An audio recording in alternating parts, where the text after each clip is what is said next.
Okay na to, sir? Salamat, sir. Salamat. Ingat po, ingat.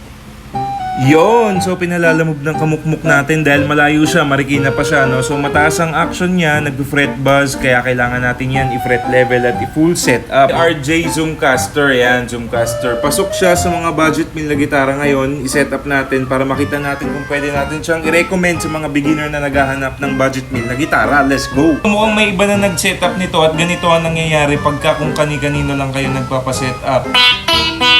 Alright, so nasobrahan yung bawas dito sa nut. Papalitan na yan kasi sumobra na yung bawas nung nag-set up. Pero gagawa natin ang paraan yan. So ngayon, na full setup na natin. Ngayon, itetest natin kung pwede ba siyang i-recommend sa mga baguhan.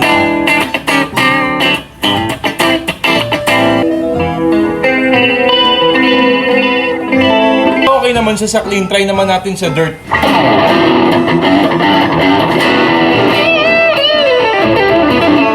Try naman natin magbalik test. Let's go! So okay naman siya, no, para sa price niya. Alam ko ang SRP nito is nasa 4,000 pataas. Kailangan lang talaga i-double check nyo at marunong kayo tumingin ng neck. Kasi tulad nito, ang dami niya uneven fret wires at ang lalaki. Hindi talaga siya pwedeng i-basic setup lang. Pag bibili kayo ng mga ganito kamurang gitara, talagang kailangan i-full setup. Alam niyo na, sa magpapasetup, i-PM nyo na lang ako dito sa MOOC Station at ibabalik ko na to sa may-ari.